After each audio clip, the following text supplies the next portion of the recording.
Good afternoon. It's time now for the luncheon edition of news for today, Monday, April 13th, 2026. Coming up in the news, Grenada is positioning itself as a rising player in regional energy sector. In the region, a stampede at the historic site in northern Haiti left at least 30 people dead and dozens injured. On the international front, Oben era swept away in Hungary election landslide. And in sport, Grenada to face St. Vincent and the Grenadines as the Winlot Super 6 tournament continues. We have details of these plus other stories when we return. The first segment of the news comes to your compliments, Brighton and Miners.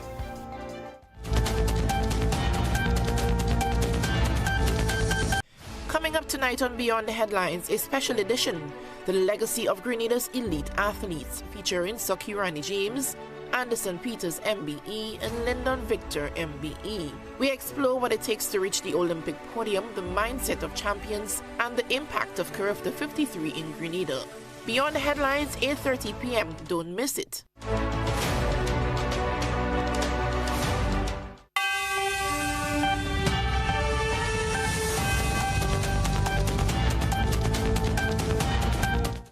Thanks for joining us. With the details, I am Christlina John. Grenada is set to significantly strengthen its national fire response capacity following the donation of a specialized aerial ladder truck from partners in the United States. The vehicle was officially handed over during a ceremony on April 2nd, 2026 in Plainfield, involving the Plainfield Fire Department and city officials. Grenada's ambassador to the United States, Tali Francis, along with Superintendent Linford Kingston of the Royal Grenada Police Force, accepted a donation on behalf of the government and people of Grenada. Ambassador Francis described the ladder truck as a life-saving national asset that will greatly enhance the operational capacity of the nation's fire services and improve public safety. Superintendent Kingston noted that the new equipment will improve the fire department's ability to respond to complex emergencies, especially those involving high-rise structures and rescue operations across Grenada, Carriacou, and Petite Martinique. The donation was facilitated by the Embassy of Grenada in Washington, D.C., in collaboration with partners in New Jersey, with support from the organization On Angel's Wings. Following the handover, the ladder truck began its journey to Grenada and is expected to arrive at Port St. George on May 8, 2026, where it will be integrated into the country's national emergency response system. Grenada is positioning itself as a regional player in the regional energy sector after a strong showing at the Caribbean Energy Week in Suriname. Representatives from the Grenada Hydrocarbon Technical Working Group highlighted the country's offshore hydrocarbon potential, pointing to promising findings from recent basin studies. The team also emphasized Grenada's commitment to sustainable and responsible energy exploration, along with plans to create a competitive regulatory framework to attract investors. Efforts are already on the way to train and recruit Grenadians to participate in the sector, ensuring local involvement and long-term economic benefits. Looking ahead, Grenada plans to open a vital data room for investors and is preparing to invite proposals from energy companies between late 2026 and early 2027. Meeting with international oil companies during the conference were well received, with strong interest expressed in Grenada's energy prospects.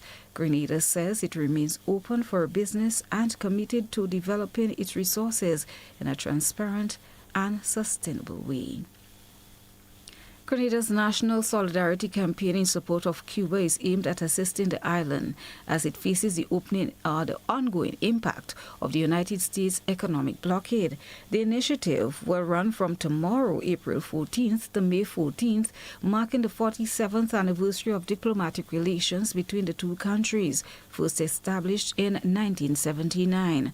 Organizers say the campaign seeks to mobilize financial contributions and essential supplies, particularly in health and energy sectors, which have been significantly impacted by long-standing economic restrictions. Dr. Malachi Doughton, president of the Committee on Grenada graduates in Cuba and a key organizer, is encouraging widespread national participation. Trade unions, churches, farmers, fishers, artists and businesses are all being called on to support the effort. A series of activities is planned across the country, including solidarity breakfasts and dinners, concerts and collection drives designed to make it easy for citizens to contribute. The campaign is also being seen as a gesture of appreciation for Cuba's decades of support to Grenada, particularly in healthcare, education and infrastructure. Among the most notable examples of this partnership is the construction of the Maurice Bishop International Airport, which has played a key role in the nation's development. Officials says the initiative reflects Grenada's continued commitment to international solidarity and cooperation. And finally, on the local front, Grenada's elite athletes will take center stage tonight on GBN's Beyond the Headlines in a special edition titled The Legacy of Grenada's Elite Athletes. The program, hosted by Ms. Brenda Batiste, airs tonight at 8:30 p.m. and features Olympic and world-class athletes Sakirani James, joined via Zoom, Anderson Peters, MBE, and Lyndon Victor, MBE. The discussions will focus on what it takes to reach Olympic podium success, the discipline and mindset behind elite performance, and the development of the Caribbean athletics following the recently concluded CARIFTA 53rd Games hosted here in Grenada. Our viewers are reminded to tune in tonight at 8:30 p.m. on GBN for this special edition of Beyond the Headlines. And that's your local news. Do stay with us. The original highlights are up next.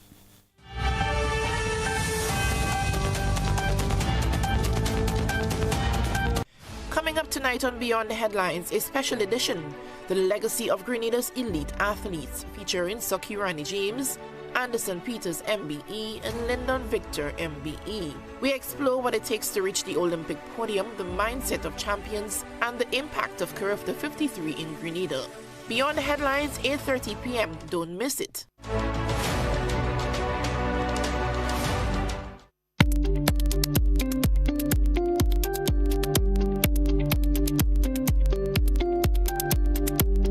Look at what's making news across our region. Well, a stampede at an historic site in northern Haiti left at least 30 people dead and dozens injured.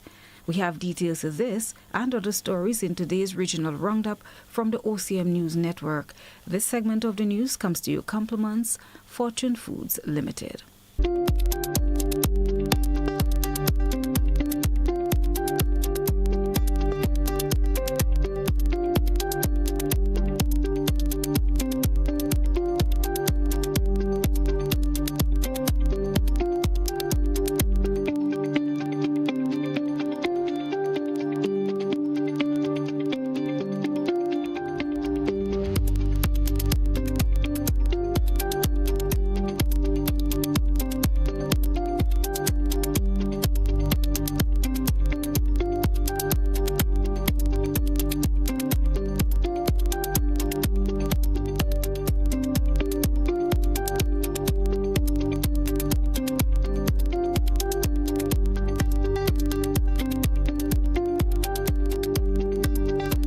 Trinidad and Tobago this morning, where the woman who was taken into police custody following the shooting death of businessman Steve Ghani has been released.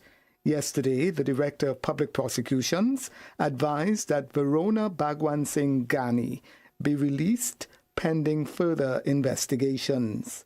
Mrs. Ghani's attorney, Prakash Ramada, says the relative was released. Verona is, of course, quite relieved for her liberty to return to her children and her family.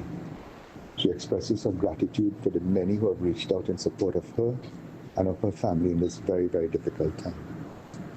She certainly will be seeking the help that is required in these circumstances to overcome the trauma, not just of on Wednesday, but from before then. Thank you all very, very much. She was detained on the day Mr. Ghani was killed at his home in Vistabella, San Fernando. That date was April 8th. In a statement issued yesterday, Mr. Ramadan expressed his gratitude to the investigators and the Office of the Director of Public Prosecutions. And really establish now, moving forward, what we can learn from this incident. And I hope in the shortest near future to host a press conference to deal with the issues of domestic violence and so. I thank you all very much. Mr. Ghani was shot several times following a confrontation with his wife. He had been married for 12 years and was a father of 2. Mr. Ghani was involved in his family's construction business. It is reported that at around 8:30 a.m., an argument and physical altercation occurred between the couple. During the struggle, reports say Mr. Ghani used a firearm to shoot at his wife, but she was unhurt. The woman is said to have used another gun and shot Mr. Ghani several times. 2 firearms and 11 rounds of ammunition were recovered from the scene. And in Haiti, at least 30 people, many of them school children, as young as 12 years old, have died after a gathering promoted on TikTok turned tragic at a historic mountain-top fortress. Prime Minister Alex Didier Filame confirmed the deaths yesterday, saying the government has mobilized the Ministry of Health and judicial officials to respond to the disaster. The incident occurred last Saturday. The authorities are saying most of the victims died from asphyxiation, while others were trampled upon as crowds surged at the fortress gates. The mayor of the community says the death toll could rise, noting that the town lacks adequate emergency resources, including ambulance services. He adds that officials were awaiting the arrival of justices of the peace to formally process casualties up to yesterday.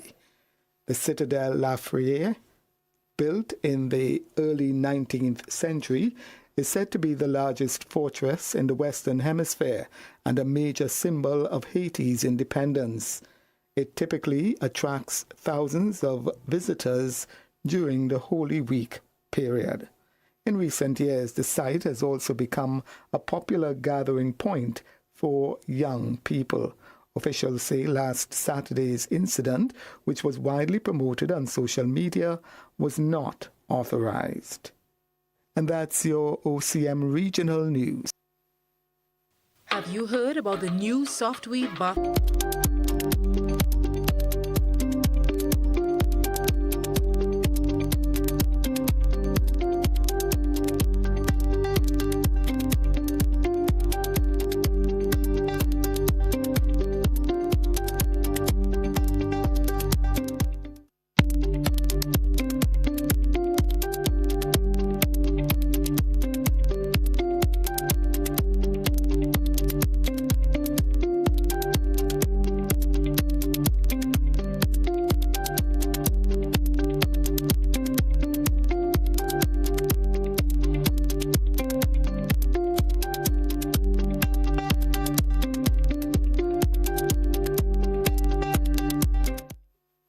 Thanks for staying with us. And now for a look further afield. Well, peace talks between the United States and Iran failed to make a breakthrough over the weekend, with U.S. President Donald Trump ordering a blockade of Iranian ports. Here's more in this report. Stock markets in South Korea, Japan and Hong Kong were all down in morning trading, while oil prices rebounded above $100 a barrel as the US moved to impose a blockade on Iranian shipping after peace talks between the US and Iran in Pakistan over the weekend ended without a deal. The reopening of the crucial choke point, the Strait of Hormuz, was a key sticking point in talks between the US and Iran. The US blockade of Iranian ports is aimed at putting pressure on Iran, which has continued shipping oil, with China Iran's biggest buyer of oil. Viktor Orban's 16 years in power is over, and a system condemned as an electoral atrocity lies in tatter, defeated by a 45-year-old former party insider who convinced the majority of Hungarians to bring it to an end. Here's details in this report. Peter Magyar has secured a parliamentary majority, ending Prime Minister Viktor Orban's 16 years in power. The result follows a high turnout, one of the largest in Hungary's history, reflecting strong public engagement in a deeply contested race. European leaders moved quickly to congratulate Magyar after the vote, with officials across the bloc signaling hopes for closer cooperation and a more aligned relationship with the European Union. Magyar has pledged to restore institutional checks and rebuild ties with Brussels, as Hungary's position within the European Union now enters a new phase.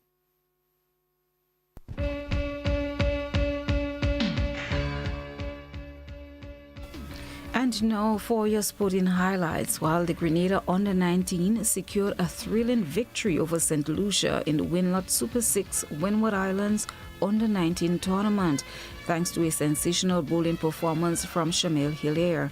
Playing at Benjamin's Park in Dominica, Grenada bounced back from an early setback after being bowled out for just 123. Camille Abraham top scored with 24 as the batting struggled against a disciplined St. Lucian attack. In response, St. Lucia looked on track in their chase of 124, reaching 73 for 3 before Grenada's bowlers turned the game on its head. Hilaire, playing his first match of the tournament, delivered a match-winning spell, taking 6 wickets for just 26 runs to dismantle the St. Lucia lineup for 103. He was well supported by Aaron Edwards, who grabbed 2 early wickets, and Aravinda Bishop, who kept the pressure on with a tight spell. Grenada's captain Kavon Bartholomew praised his team's resilience, highlighting the impact of the bowlers and the crucial role played by the spinners.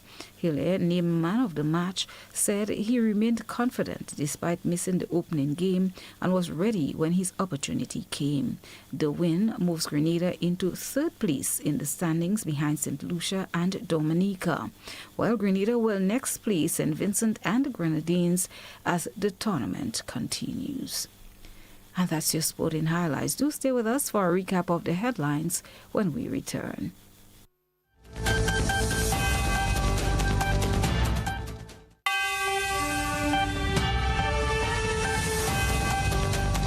For a recap of the headlines that made the news today, Grenada is positioning itself as a rising player in the regional energy sector.